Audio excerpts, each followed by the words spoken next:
İlk sıra Avdarma köyün bitki çan yutmesi yortusunda okunan şiirler, çalınan türküler hem açıklanan sözler yuttular Gagauz dilinde. Bitki şkola valsi de üreticilerle beraber çevrildi Gagauzçaya. Liseyin başaranları da onu profesyonel stüdyoda çalıp seslendirdiler.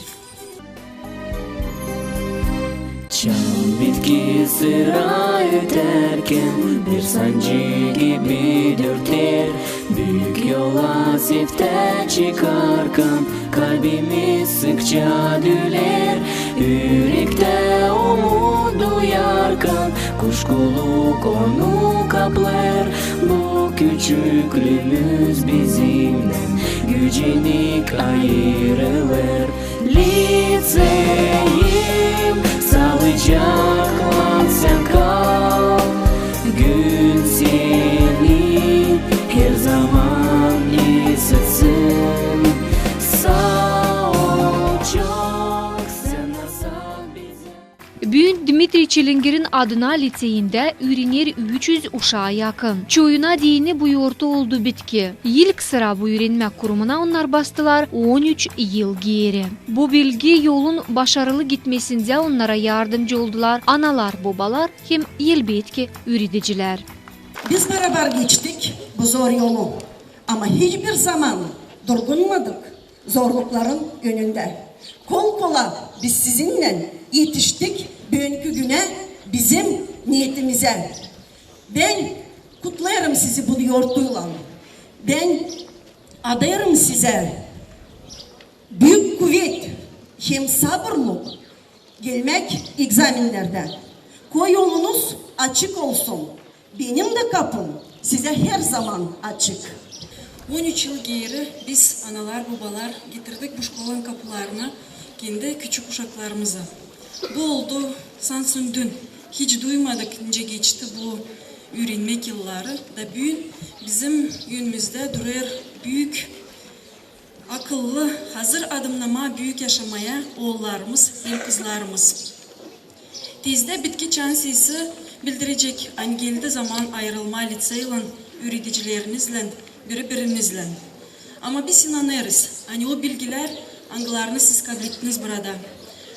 O nasihatlar angılarınla biz her gün danışardık size, yardım edecek size ileriye doğru.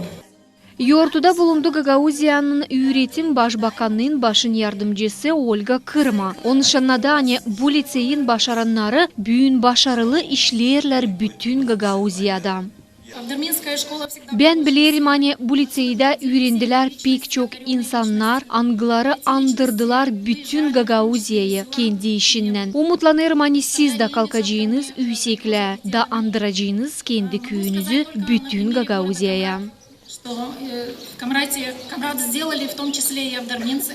Öğreniciler angıları başardılar, öğrenmek yılını iyi notalara, köy nasatın kararına göre ödüllendiler gramotalarla hem bahşişlarla. Kutlarız sizi bu öğrenmek yılın bitmesinden. İleride 9. 12.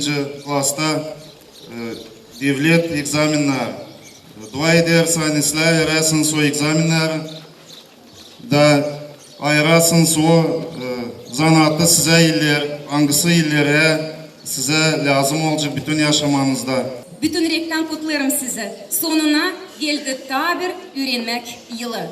Bütün yıl bizim kolektivimiz çalıştı. Hani siz kabul edersiniz kavi bilgiler. Hani siz derinledesiniz, geliştiresiniz. Genişledesiniz kendi becermeklerinizi. Hani açıklarsınız hepsini, kolaylıkları, hepsini sizin becermeklerinizi daha derinden. Biz savaştık. Yapmak türlü klastan dışarı merapриятиялар. Angıları sizin yaşamanızı bizim liseyimizde yapsın daha güzel, daha dolu, daha faydalı, daha meraklı. İsterim Süleyman bunu da hani var öğreniciler. Onlar duruyorlar burada bizim yönümüzde. 12. klasımız bizim. Angılar ders sağlayacaklar. Dini hepten ayrılma bizden. Elbette ki onlar dönecekler bizim liseyimize. Ama dönecekler şansıra dilince öğrenici. Dönecekler şansıra. Bir taraftan misafir, bir taraftan bizim küçüklüğümüzün, sizin küçüklük dostlarınız. Dönecekler dini yokunca unutsunlar bu yılları, yokunca unutsunlar sizi üreticileri. Ben buna inanırım. Yortu'da açıklandı. Anne bu yılda 170 öğrenicinin olacak kolaylığı dinlenme lagerde. Hepsi ağaçları üstüne alacak köyün mesenatları.